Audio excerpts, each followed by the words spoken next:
बच्चों, क्या हाल चाल आप लोगों के, कैसी चल रही तैयारी।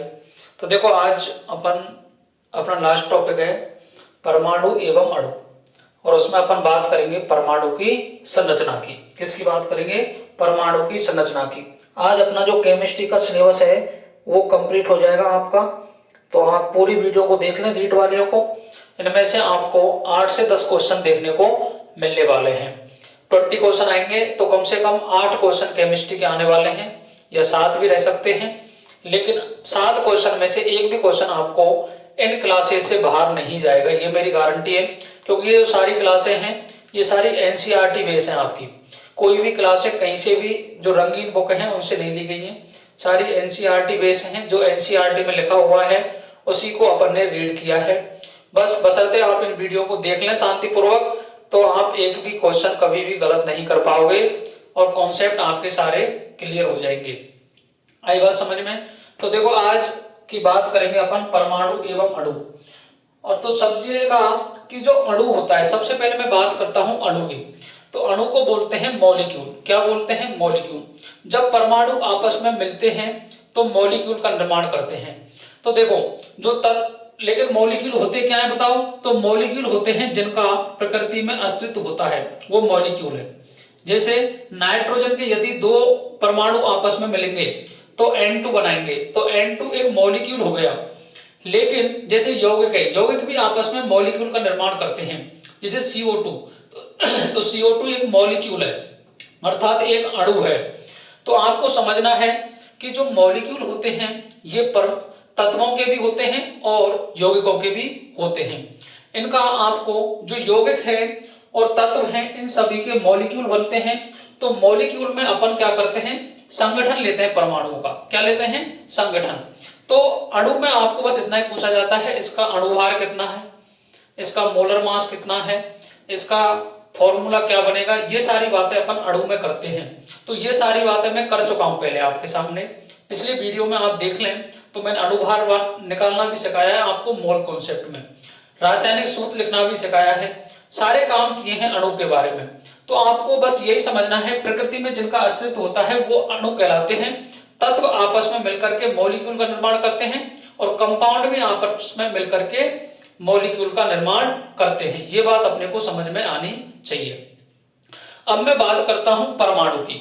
तो परमाणु के बारे में कहा जाता है कि जो परमाणु है ये एक ग्रीक शब्द है। क्या है? ग्रीक शब्द है जिसका निर्माण एटोमियो शब्द से हुआ है। एटोमोस बोलते हैं या एटोमियो। काफी जो एनसीईआरटी की बुक है उनमें काफी जगह एटोमोस दे रखा है, काफी जगह एटोमियो दे रखा है। तो आपको इतना कंफ्यूज नहीं होना, क्योंकि कभी कभार पेपर में ये नहीं पूछा जाता है कि एटम शब्द की उत्पत्ति कहां से हुई है। तो बस ये नॉर्मल है कि आपको याद आना चाहिए कि जो एटम शब्द है ये ग्रीक शब्द है जिसका निर्माण होता है एटोमियो से, और जिसका जो मतलब होता है वो होता है अनकटेबल, अर्थात जिसे और विभाजित अपन नहीं कर सकते, उसे बोलते हैं एटम या परमाणु। तो सबसे पहले इसमें जो बात की थी आपको याद रखनी है कि जो डाल्टन्स एटॉमिक थ्योरी है, डाल्टन द्वारा दी गई थी। डाल्टन ने बताया था कि जो प्रत्येक तत्व होता है, प्रत्येक एलिमेंट जो बनता है उसका निर्माण हमेशा छोटे छोटे परमाणुओं से होता है। जैसे अपने शरीर का निर्माण हुआ है, ये छोटे छोटे पार्टिकल से मिलकर के बनाए, तो उन्हें अपन बोल देंगे परमाणु। आई बात समझ में? इसी प्रकार से यदि प्रत्येक तत्व का निर्माण हो रहा है तो तत्व के निर्माण में जो काम आने वाली यूनिट्स हैं वो सारी क्या हैं? परमाणु हैं। ये अपने को समझना है। इसके बाद में सेकंड में बात करता हूं, यदि एक ही प्रकार के तत्व हैं तो उसमें एक ही प्रकार के परमाणु काम में आते हैं। यदि डिफरेंट एलिमेंट हैं, अलग अलग एलिमेंट हैं, तो उनमें क्या आएंगे? अलग अलग परमाणु आएंगे। इस बात को मैं समझाने के लिए जैसे मैं बात करूं आपके सामने कि जैसे मैंने बात की H2 की, किसकी बात की? H2 की।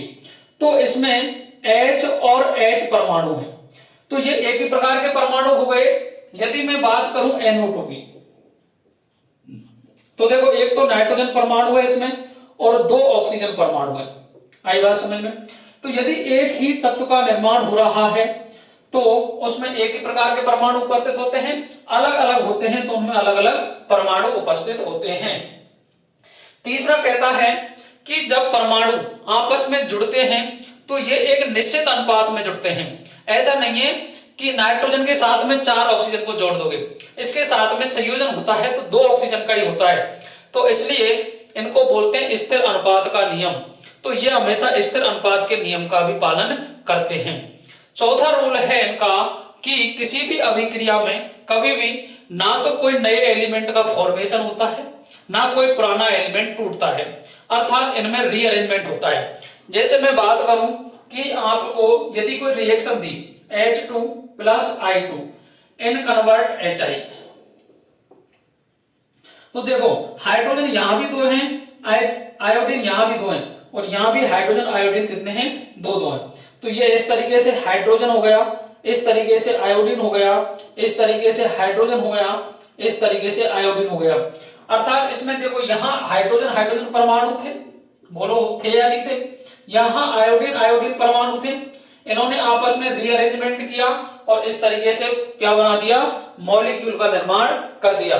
तो कभी भी कोई भी यदि परमाणु होते हैं इनका कभी भी ना तो फॉर्मेशन होता है ना ही ये खत्म होते हैं, अर्थात इनका किसी भी अभिक्रिया में क्या होता है, रीअरेंजमेंट होता है।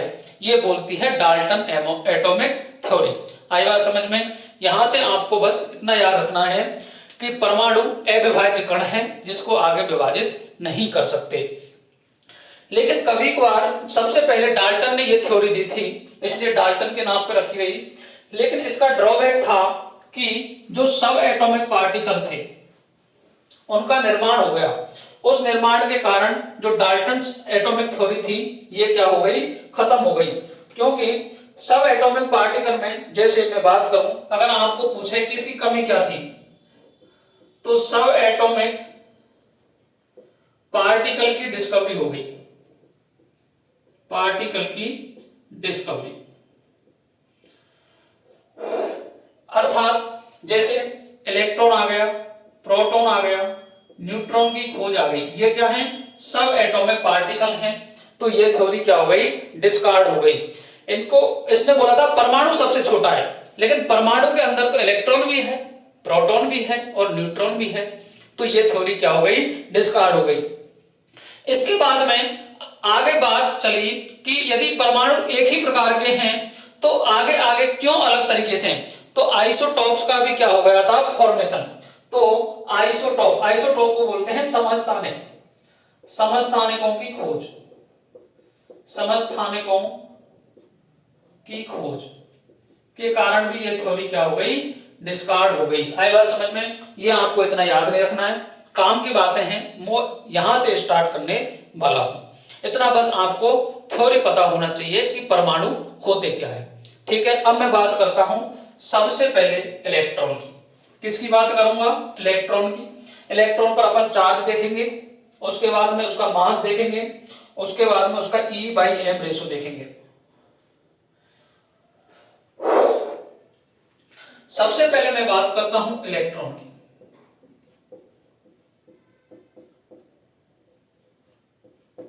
इलेक्ट्रॉन के बारे में आपको काफी बातें पता होनी चाहिए, क्योंकि इन बातों से आपको क्वेश्चन देखने को मिल जाएगा। सबसे पहले जो इलेक्ट्रॉन की खोज हुई, ये हुई थी कैथोड किरण प्रयोग से। किससे हुई थी, कैथोड रे एक्सपेरिमेंट, इसको क्या बोलते हैं, कैथोड रे एक्सपेरिमेंट। ये एक्सपेरिमेंट किया किसने था, तो एक्सपेरिमेंट किया था विलियम क्रोक्स। विलियम क्रोक्स,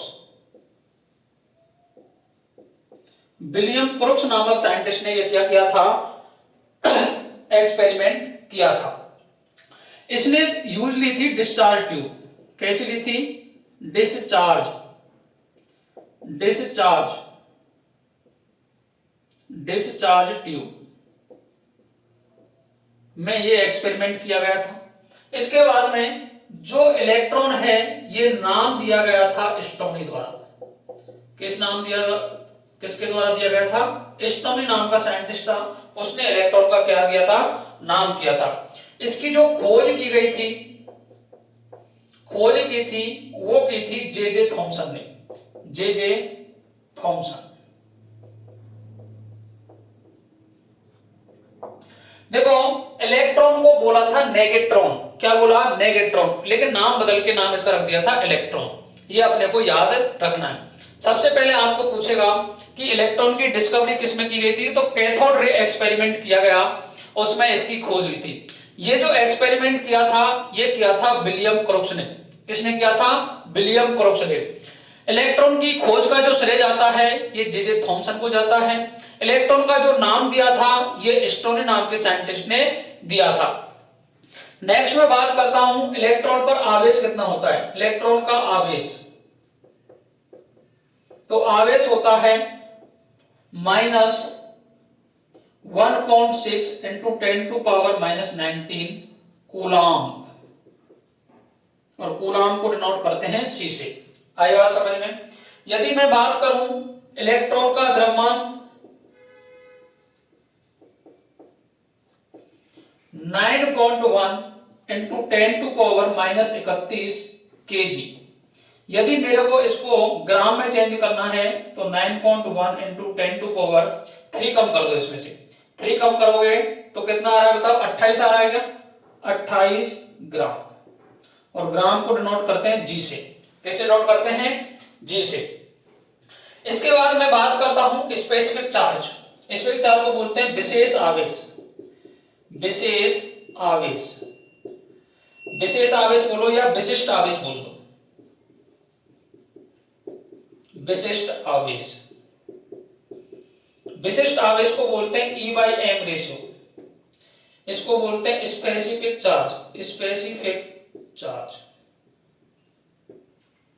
E/m बताओ इलेक्ट्रॉन का चार्ज कितना है। अब इसमें अपन ओनली कभी भी नेगेटिव साइन नहीं लेंगे, ओनली चार्ज ही लेंगे। तो देखो 1.6 into 10⁻⁻19 coulomb upon 9.1 into 10⁻31 kg। इसको सॉल्व करोगे तो ये आएगा 1.75 इंटू 10⁻11 कूलम पर kg। तो आपको पूछ लेगा कि स्पेसिफिक चार्ज कितना होता है, 1.75 इंटू 10⁻11 कूलम पर kg। यदि मैं बात करूं कि इलेक्ट्रॉन का मास, काफी बार आपको पूछ लेता है कि एएमयू में क्या है, तो देखो इलेक्ट्रॉन का द्रव्यमान इन एएमयू, एटॉमिक मास यूनिट, कितना है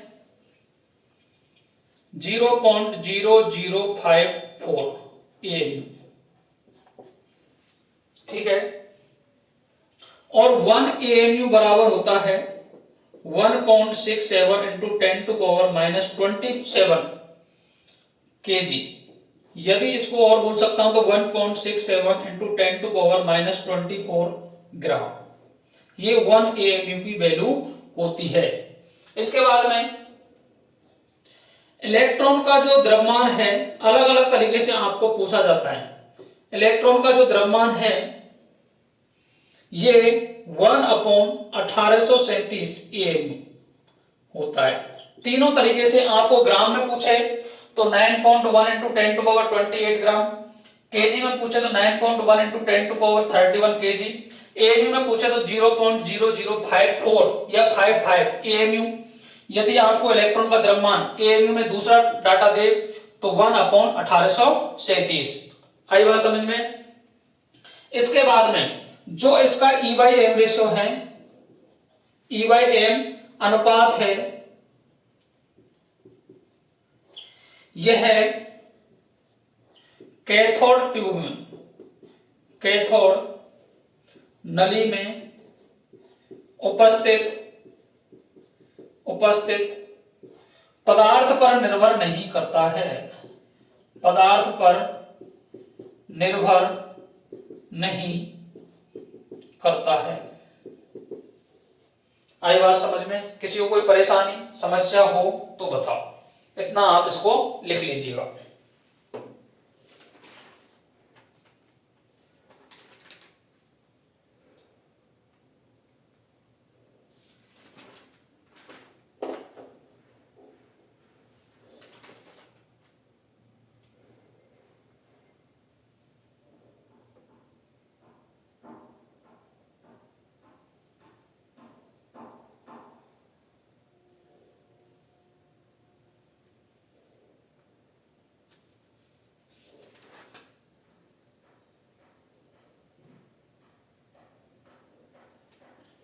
चलें आगे, बोलो किसी को कोई परेशानी? अब मैं बात करता हूं प्रोटॉन की। किसकी बात करेंगे? प्रोटॉन की। इतना याद रखना है आपको, ठीक है। सेकंड बात करते हैं प्रोटॉन की।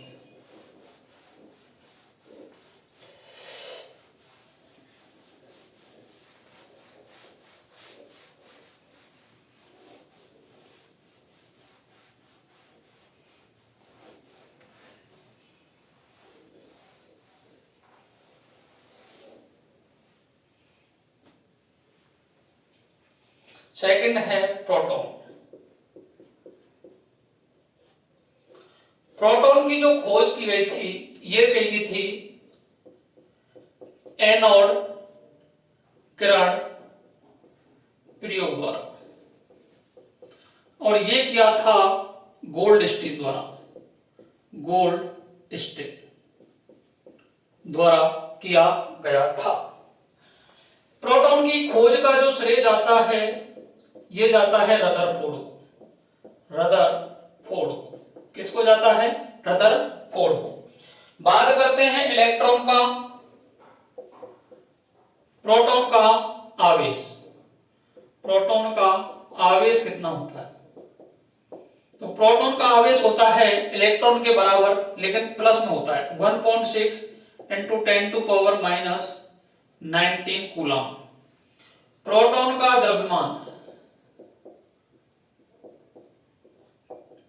ये होता है 1.67 इंटू 10 टू पावर 27 kg, और ये होता है माइनस में, ठीक है। प्रोटॉन का द्रव्यमान यदि मेरे को ग्राम में चाहिए तो 124 ग्राम होता है। आई बात समझ में? यदि मेरे को एएमयू में चाहिए तो 1.008 एएमयू। आई बात समझ में? इसके बाद मैं बात करता हूं इसका स्पेसिफिक चार्ज। स्पेसिफिक चार्ज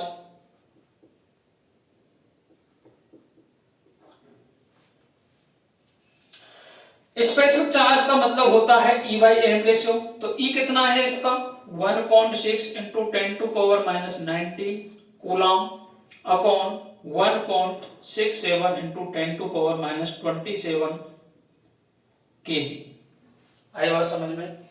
इसको आप सॉल्व करोगे तो ये आएगा 9.58 into 10 to power 7 coulomb per KG. ये क्या होगा? इसका स्पेसिफिक चार्ज। अब जो इसका एनोड किरण का जो प्रयोग है, इसमें आप जौन सी गैस लोगे, हाइड्रोजन लिया, हीलियम लिया, तो उसके मान पर इसका जो कैथोड ट्यूब है उसमें वह वेरी करेगा, जबकि इलेक्ट्रॉन का कभी भी कोई भी फर्क नहीं पड़ता है, लेकिन प्रोटॉन पर हमेशा फर्क पड़ता है। तो आपको बस इतना ही याद रखना है, प्रोटॉन का चार्ज, प्रोटॉन का द्रव्यमान और स्पेसिफिक चार्ज। आई बात समझ में? इसके बाद मैं बात करता हूं न्यूट्रॉन की। किसकी बात करेंगे? न्यूट्रॉन की। इधर लिख लेते हैं इसको। नेक्स्ट बात करते हैं न्यूट्रॉन। न्यूट्रॉन न्यूट्रॉन को डिनोट करते हैं स्मॉल एन से। न्यूट्रॉन की खोज की थी जेम्स चैडविक ने। किसने की थी? जेम्स चैडविक ने। इलेक्ट्रॉन पर जो चार्ज होता है, न्यूट्रॉन का जो आवेश होता है ये होता है 0।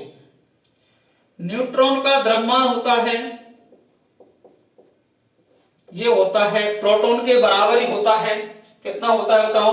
1.675 into 10 to power minus 27 kg, या 1.675 into 10 to power minus 24 gram. अगर मैं एएमयू में बात करूं इसकी, तो ये आता है 1.008 एएमयू। आई बात समझ में? लेकिन यदि आपको पेपर में पूछे, काफी बार तो क्या दोनों का बराबर ही होता है, लेकिन इसका थोड़ा कम होता है, इसका थोड़ा कम है या 5 है, तो ये 1.007 के करीब आएगा करीब। लेकिन यह 1.008, तो mass of neutron greater than होता है मास ऑफ प्रोटॉन के।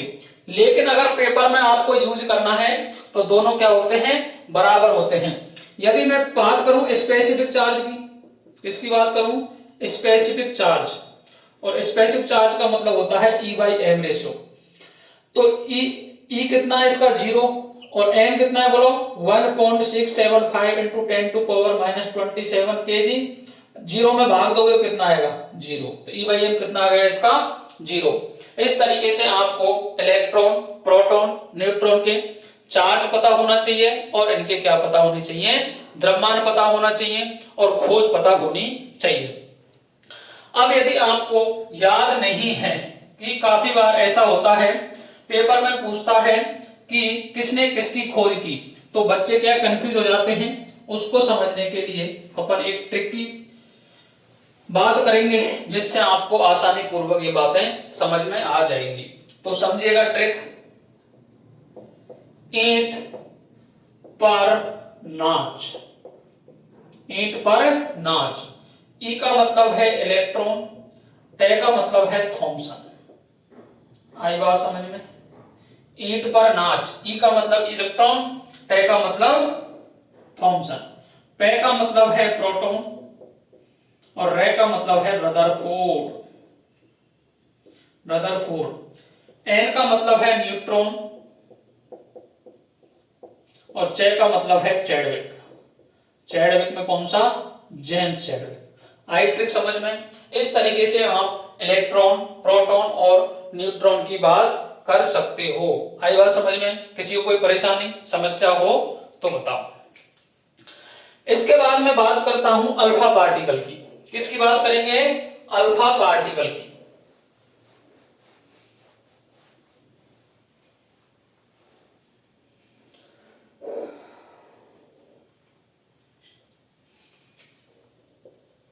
अल्फा कण, देखो अल्फा कण को बोलते हैं 2He4, जो हीलियम का नाभिक होता है ना, इसे ही क्या बोलते हैं, अल्फा कण।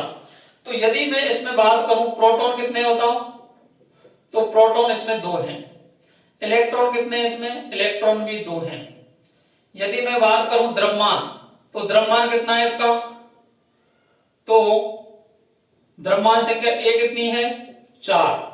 यदि मैं इसमें न्यूट्रॉन पूछूं तो न्यूट्रॉन कितने बताओ, 4 में से 2 गए तो 2। यही है, क्या बोलो, किसी को कोई परेशानी।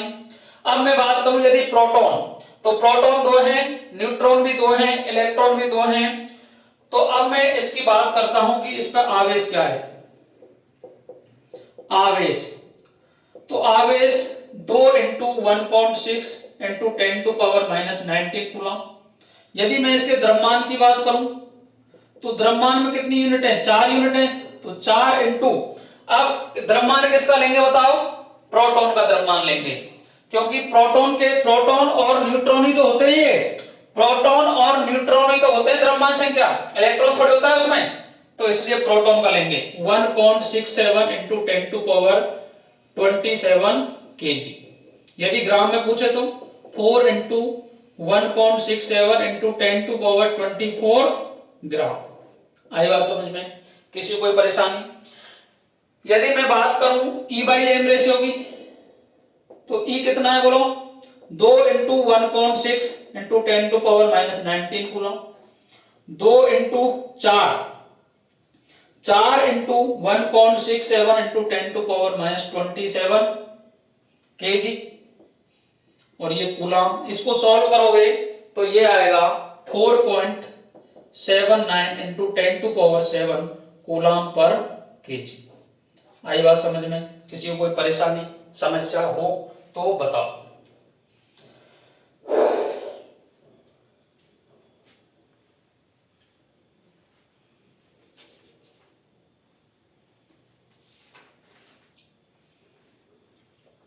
बोलिएगा, इलेक्ट्रॉन, प्रोटॉन, न्यूट्रॉन पर चार्ज की कहानी आपके समझ में आ गई क्या?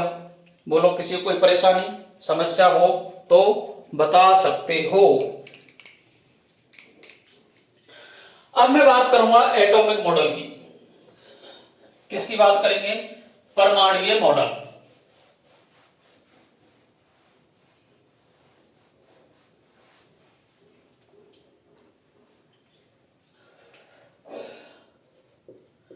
परमाणु मॉडल।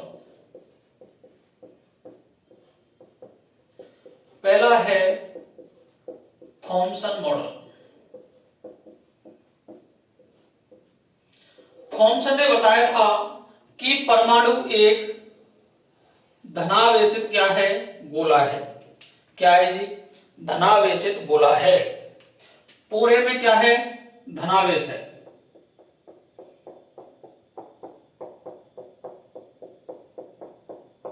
इस तरीके से क्या है? धनावेश है। ठीक है, धनावेशित गोला है। इसमें जो इलेक्ट्रॉन हैं वो क्या हुए हैं? धसे हुए हैं। इलेक्ट्रॉन धसे हुए हैं। इन्होंने बताया था कि जिस प्रकार से तरबूज होता है, तरबूज में क्या धसे हुए होते हैं? बताओ, बीज धसे हुए होते हैं। उसी प्रकार से हमारे जो परमाणु है उसमें पॉजिटिव चार्ज गोला है और इसमें जो नेगेटिव चार्ज इलेक्ट्रॉन हैं वो उन बीजों की तरह ही धसे हुए हैं। तो अब बताता क्या है? बताओ कि परमाणु एक ठोस गोला हो गया, ठोस गोला हो गया और उसमें बीज धसे हुए हैं। इसे प्लम पुडिंग मॉडल भी बोला, रेजिन पुडिंग मॉडल भी बोला और इसके अलग अलग नाम भी दिए गए। इसमें देखो पॉजिटिव चार्ज कहीं घूमता हुआ नजर आ रहा है क्या आपको? तो पॉजिटिव चार्ज घूम भी नहीं रहा। तो ये क्या हो गया बताओ? स्थैतिक मॉडल। अर्थात एक पॉजिटिव चार्ज है, इसमें नेगेटिव चार्ज धसे हुए हैं, अर्थात कोई भी मूवमेंट नहीं है इलेक्ट्रॉन का। तो स्थैतिक मॉडल हो गया ये।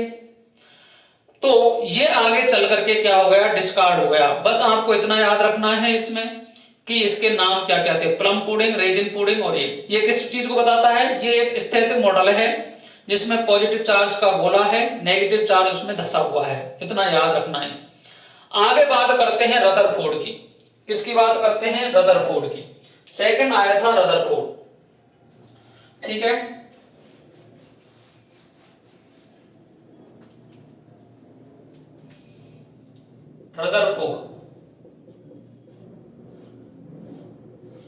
रदरफोर्ड ने क्या किया कि एक बॉक्स लिया। क्या लिया जी? बॉक्स लिया और बॉक्स में रखा रेडियो एक्टिव एलिमेंट। इसको बोलते हैं रेडियम। क्या बोलते हैं जी? रेडियम।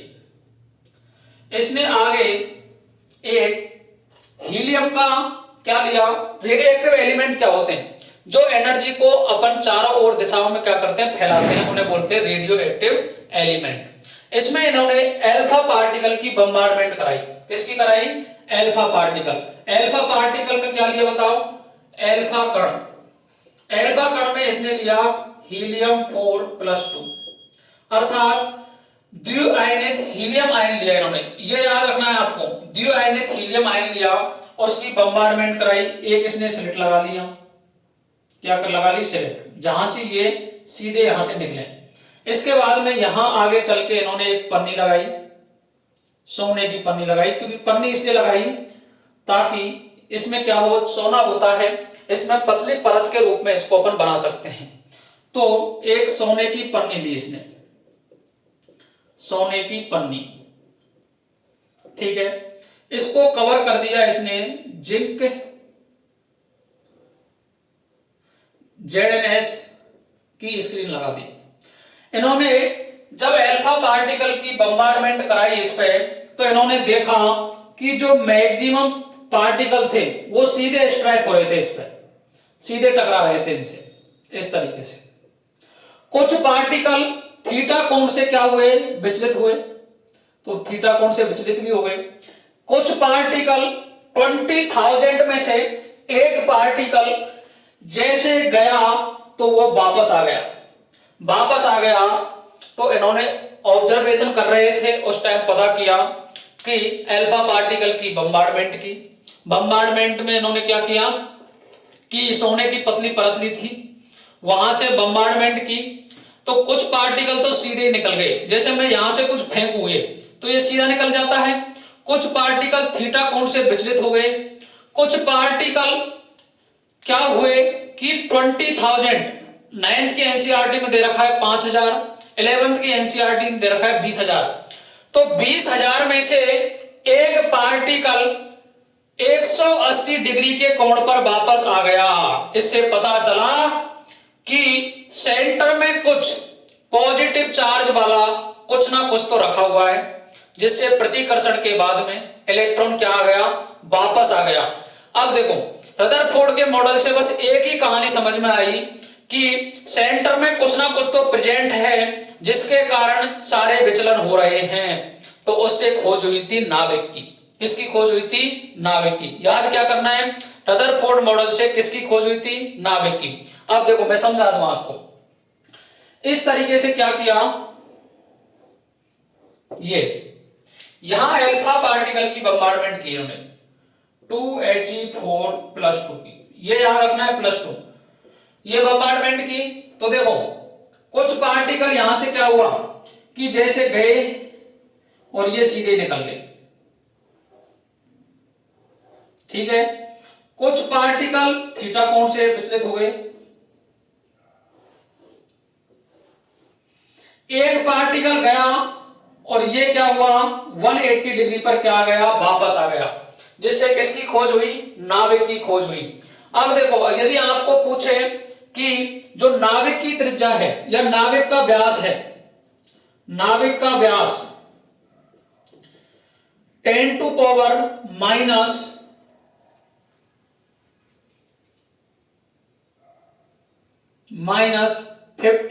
फर्मी मीटर का होता है, फर्मी मीटर का होता है। और जो परमाणु है, परमाणु का व्यास कितना है बताओ? 10 टू पावर -8 सेंटीमीटर मान लूं मैं इसको, बोलो, या फिर 10 मीटर की तरह मान लेते हैं इसको, 10 टू पावर -10 मीटर, और ये भी मीटर। तो 1 FM बराबर होता है, फर्मी मीटर बराबर होता है 10 टू पावर -15 मीटर के, या मैं बोलूं 1 FM बराबर होता है 10 टू पावर -13 सेंटीमीटर के। अब मैं परमाणु का व्यास इतना है, नाभिक का इतना है, तो परमाणु बड़ा है जबकि छोटा क्या है? नाभिक। कितना गुना छोटा है बोलो? तो परमाणु बड़ा है नाभिक से, कितना बड़ा है? 10 टू पावर 5 टाइम्स, इतना बड़ा है ये। आई बात समझ में? याद रखना है आपको, नाभिक छोटा है, परमाणु बड़ा है। आई बात समझ में? नाभिक की किसकी खोज हुई थी? इसमें नाभिक की खोज हुई थी। रदरफोर्ड में किसकी खोज हुई थी? रदरफोर्ड मॉडल से नाभिक की खोज हुई थी। इसके बाद में यहां आगे चल के जो बात आती है 11th क्लास में मैं कुछ और बताता हूं, लेकिन आपके लेवल पर यही आपको याद रखना है। नाभिक की खोज हुई थी, किस यूज किया था? Alpha particle 2He4+2। कितने पार्टिकल? 20,000 में से एक पार्टिकल 180 पर वापस आ गया था, ये याद रखना है। नाभिक की त्रिज्या परमाणु की त्रिज्या से कितनी छोटी होती है? 10⁵5 टाइम्स। परमाणु कितना बड़ा होता है? 10⁵5 टाइम्स बड़ा होता है। ये याद रखना है, किस तरीके से क्वेश्चन को वो घुमा सकता है। क्या कमी रही इसमें? अब देखो कोई भी इलेक्ट्रोमैग्नेटिक वेव्स होती है वह एनर्जी का क्या करती है? उत्सर्जन करती है। अगर कोई भी इलेक्ट्रॉन जैसे एनर्जी का उत्सर्जन करती है, तो ये देखो इस तरीके से, ये कोई इलेक्ट्रॉन है, ये चक्कर लगा रहा है कक्षाओं में, चक्कर लगाते लगाते लगाते लगाते इसको नाभिक में गिर जाना चाहिए। बोलो, नाभिक में गिर जाना चाहिए था, लेकिन ऐसा नहीं होता है। ये कहता है कि एनर्जी का उत्सर्जन होता है, उत्सर्जन होता है तो गिर जाना चाहिए था इसको, लेकिन ये नहीं गिरता। तो इसके लिए आगे आया था बोहर्स मॉडल। क्या आया था? Bohr's model. तो अपन बात करेंगे बोहर्स मॉडल।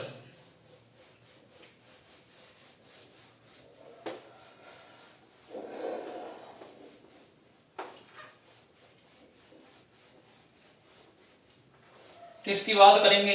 बोहर मॉडल की।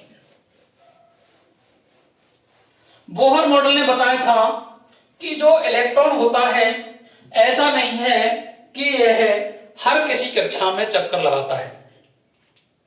बोहर की कुछ कल्पनाएं थी। बोहर मॉडल, बोहर मॉडल ने बताया था कि इलेक्ट्रॉन जिन कक्षाओं में चक्कर लगाते हैं उन्हें बोलते हैं स्टेशनरी ऑर्बिट, अर्थात विशिष्ट कक्षाएं होती हैं उन्हीं में इलेक्ट्रॉन चक्कर लगाता है, हर किसी कक्षा में चक्कर नहीं लगाता है।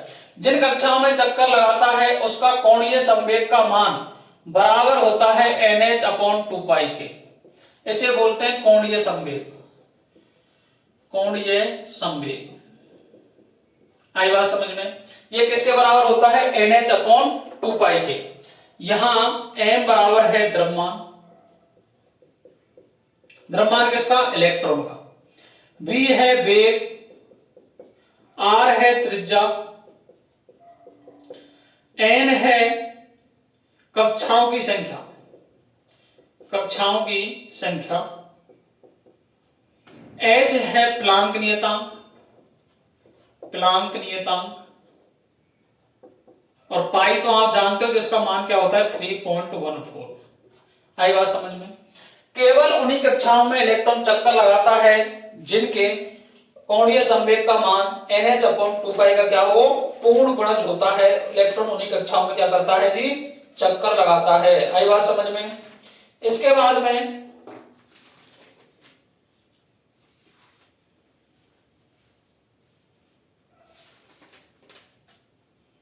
जो एनर्जी है, एनर्जी का मान है, यदि आप किसी भी निम्न तल से उच्च तल में जा रहे हो तो एनर्जी हमेशा देनी पड़ेगी आपको। उच्च तल से नीचे के तल में आ रहे हो तो एनर्जी हमेशा क्या होती है? रिलीज होती है। अब आपको कुछ इसमें फॉर्मूले याद रखने हैं, बस इसके अलावा कुछ नहीं करना है। इसके बाद में जो इलेक्ट्रॉन है, जैसे देखो ये नाविक है, ये नाविक है, यहां इलेक्ट्रॉन चक्कर लगा रहा है, तो इलेक्ट्रॉन का अट्रैक्शन भी है यहां, बोलो, और इलेक्ट्रॉन को इधर बाहर भी निकलना चाहिए था लेकिन नहीं निकलता। तो देखो यहां तो लगता है कूलाम्बिक बल, कूलाम्ब बल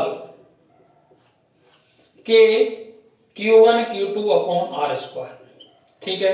लेकिन यहां देखो ये प्रोटॉन है तो यहां चार्ज Z, ये इलेक्ट्रॉन है, तो ये हो जाएगा K ZE²/r²।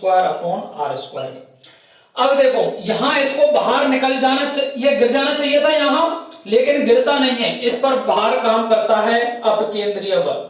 कौन सा बल? अपकेंद्रीय बल, जिसका मान होता है mv²/r। कितना होता है? mv²/r। आई बात समझ में? इसे बोलते हैं अपकेंद्रीय बल। तो दूसरी क्या हो गई बताओ? कूलाम्बिक बल बराबर होता है अपकेंद्रीय बल के। कूलाम्बिक बल कितना है? K ZE²/r² बराबर है mv²/r के। बस दो चीज आपको याद रखनी है। इसमें तीसरा फॉर्मूला आता है रेडियस का। क्या निकालनी होती है? त्रिज्या। अगर पेपर में पूछ ले आपको त्रिज्या निकालो तो Rn, रेडियस को इससे डिनोट करते हैं, ये होती है 0.529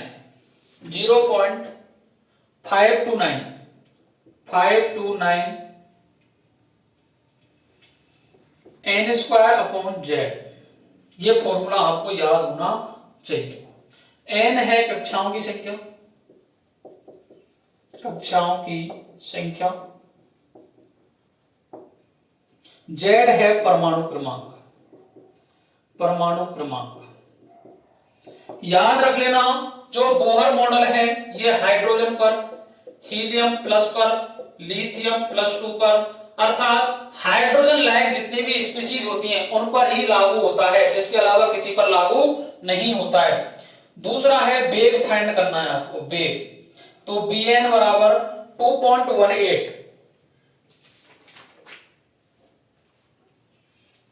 2.18 इंटू Z/n,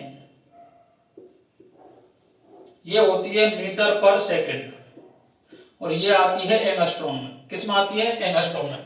थर्ड फॉर्मूला है एनर्जी का, इसे बोलते हैं ऊर्जा। ऊर्जा बराबर En बराबर -13.6 Z²/n²।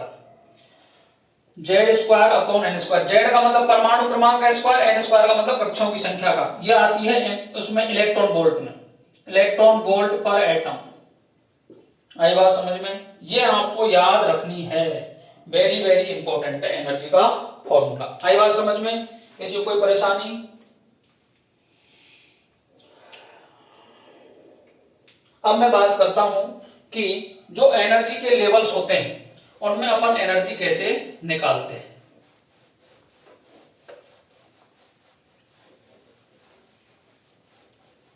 क्योंकि आपको ज्यादातर पेपर में यही पूछता है कि पहली कक्षा की एनर्जी क्या है, सेकंड कक्षा की एनर्जी क्या है। तो समझिएगा, देखो ऊर्जा, ऊर्जा को कैसे निकालते हैं बताओ? -13.6 Z square upon N square, यही है फॉर्मूला ऊर्जा का। बोलो यही। हाइड्रोजन के लिए निकाल रहा हूं मैं, हाइड्रोजन के लिए, हाइड्रोजन के लिए विभिन्न कक्षाओं में ऊर्जा, कक्षाओं में ऊर्जा n बराबर 1, इसको n बराबर 1 को मैं k भी बोल सकता हूं क्योंकि कक्षा स्तर k हो सकता है k, और z बराबर 1। ठीक है, तो फॉर्मूले में रखूंगा E बराबर E1, अब n की जगह क्या आ जाएगा 1, -13.6 इंटू जेड कितना है बोलो, 1 का स्क्वायर अपॉन n बराबर 1 का स्क्वायर। तो E1 कितना आ गया बताओ, -13.6। याद रखना है पहली कक्षा में जो एनर्जी होती है वो 13.6 होती है। आई बात समझ में?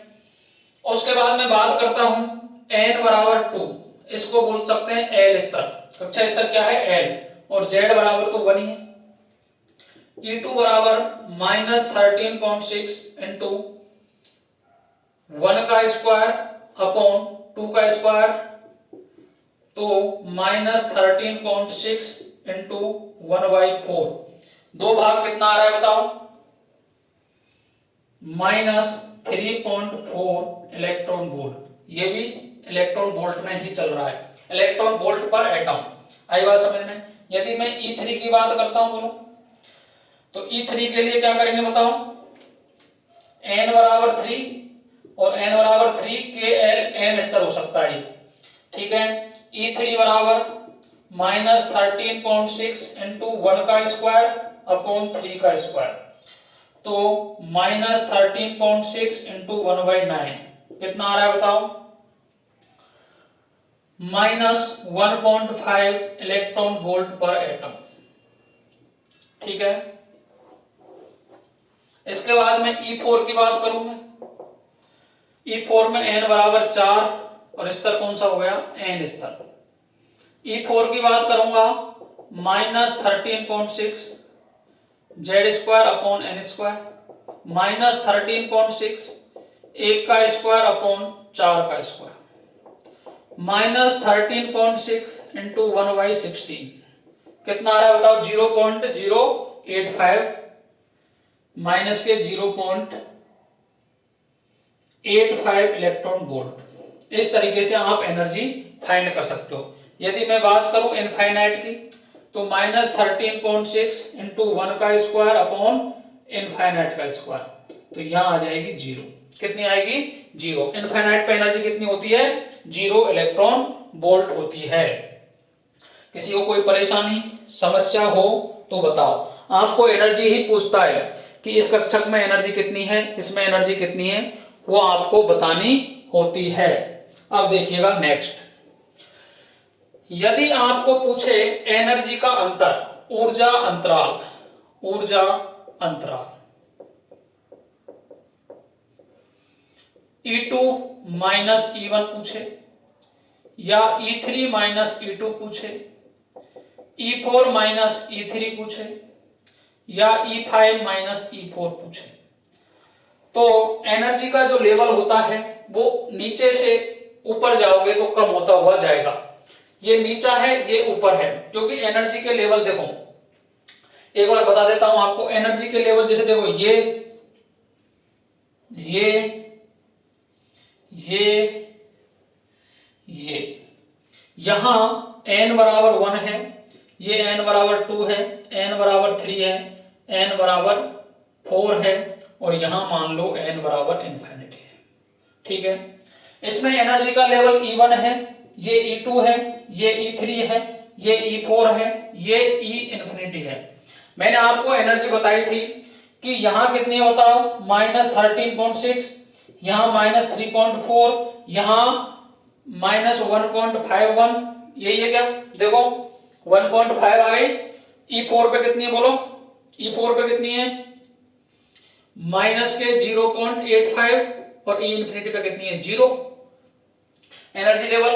अब आपको यदि अंतर निकालना है तो E2 कितना है बताओ, E2 कितना है? -3.4, -3.4, -13.6, तो ये प्लस में आ जाएगा, ये माइनस माइनस प्लस हो गया, तो 13.6 में से कम करना है 3.4, तो ये 2 बच गया, और 3 में से 3 0, 1, कितना आ गया बताओ? 10.2 इलेक्ट्रॉन वोल्ट। E3 में से E2 निकालना है, E3 कितना है बोलो, E3 के बताओ कितना है? 1.5 -1.5 -3.4, तो ये प्लस का हो गया 3.4, इसमें से हटाना है तो 9, अब ये बच गए 2 में से 1 गए तो 1, ये 1.9 इलेक्ट्रॉन वोल्ट आ गया क्या बोलो?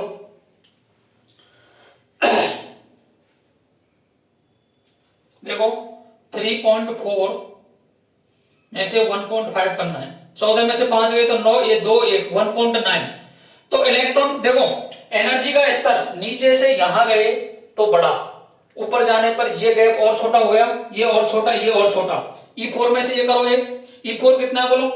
E4 है -0.85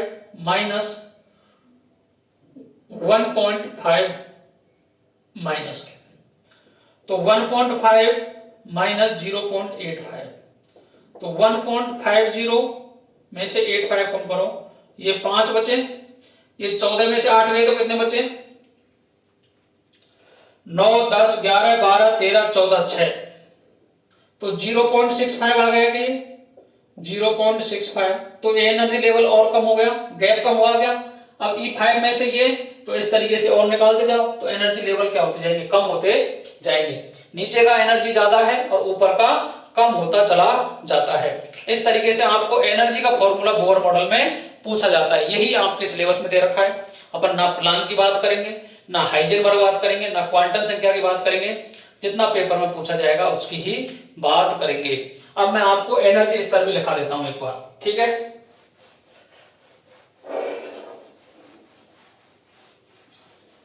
एक क्वेश्चन आपको पूछा जाता है कि देखो, यदि आपको पूछे एनर्जी स्तर, ऊर्जा के स्तर, क्या पूछे? ऊर्जा स्तर, हमको कैसे करें? तो ये नाभिक है, तो देखो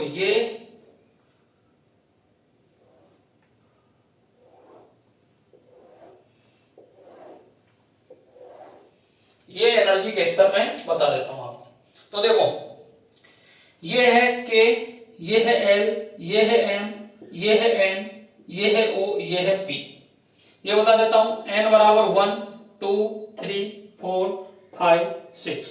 किसी कोई परेशानी बोलो? यहां डिफरेंस देखो, ये पास में है, ये थोड़ा दूर है, ये थोड़ा और दूर है, ये और दूर है, ये और दूर है, और ये है और दूर है या नहीं है बोलो? किसी को कोई परेशानी? जो इलेक्ट्रॉनों की संख्या है, इलेक्ट्रॉन की संख्या भरी जाती है 2n स्क्वायर से। किससे भरी जाती है? 2n स्क्वायर से, 2n स्क्वायर से। आई बात समझ में? 2n स्क्वायर से भरी जाती है। यदि आपको पूछे कि के स्तर में कितने इलेक्ट्रॉन आएंगे, L स्तर में कितने इलेक्ट्रॉन आएंगे, M स्तर में कितने इलेक्ट्रॉन आएंगे, N स्तर में कितने इलेक्ट्रॉन आएंगे, O स्तर में कितने इलेक्ट्रॉन आएंगे और P स्तर में कितने इलेक्ट्रॉन आएंगे। हाइपोथेटिकल है सब कुछ भी पूछ सकता है। तो देखो K स्तर में 2 into K का मतलब n बराबर 1, तो 1 का स्क्वायर, तो कितने इलेक्ट्रॉन आएंगे 2 इलेक्ट्रॉन। L स्तर की पूछे तो 2 into कितना है L में 2, तो 2 का स्क्वायर 4, तो ये 8 इलेक्ट्रॉन। यहां पूछे m स्तर में तो 2 into, अब 3 रखोगे m में 3 रखोगे तो 3 का स्क्वायर 9, तो 18 इलेक्ट्रॉन। n स्तर में 2 into 4 का स्क्वायर करोगे तो 16, 32 इलेक्ट्रॉन आने चाहिए। और स्तर में 2 into 5 का स्क्वायर 25, 50 इलेक्ट्रॉन आने चाहिए। ओ स्तर में 2 into 6 का 36, तो कितने इलेक्ट्रॉन आने चाहिए 72 इलेक्ट्रॉन आने चाहिए। आई बात समझ में, किसी को कोई परेशानी। यदि आपको इलेक्ट्रॉनों की संख्या के बजाय आपको पूछे कौन कौन से ऑर्बिटल होंगे प्रेजेंट, कौन कौन से ऑर्बिटल प्रेजेंट होंगे, तो देखो ये देते हैं अपन n स्क्वायर से। किससे देते हैं n स्क्वायर से। तो n में देखो 1 का स्क्वायर 1, तो यदि n बराबर 1 है तो वहां s ही होगा। 2 रखोगे तो 4, तो 4 में कितने आएंगे बताओ n बराबर 4 में। छोड़ो ये कोई लेना देना नहीं है आपको, बस इलेक्ट्रॉनों की संख्या आपको आनी चाहिए। काफी बार पेपर में आपको बस इलेक्ट्रॉन की संख्या पूछता है कि K स्तर में इलेक्ट्रॉन की संख्या कितनी है, L स्तर में कितनी है, M स्तर में कितनी है, N स्तर में कितनी है। तो इन क्वेश्चनों को आप आसानी पूर्वक सॉल्व कर सकते हो। तो परमाणु अणु जो जितना आपके सिलेबस का पार्ट है वो कंप्लीट हो चुका है, और केमिस्ट्री का सिलेबस भी आज कंप्लीट हो चुका है। तो आप सभी वीडियो को देख लें, चैनल को लाइक कर दें, सब्सक्राइब कर दें और साथियों के साथ में शेयर कर दें, और रीड में क्वेश्चनों को उड़ा दें। कम से कम 8 क्वेश्चन आएंगे, एक भी क्वेश्चन नोट से बाहर नहीं जाएगा। अपन 27 को 28 को जितने भी पारियों के एग्जाम लगेंगे उन सभी के आपको आंसर डिटेल्ड में बता देंगे कि ये क्वेश्चन यहीं से पूछा गया है। आई बात समझ में। Thank you very much. Radhe Radhe, जय श्री कृष्णा, जय श्री श्याम।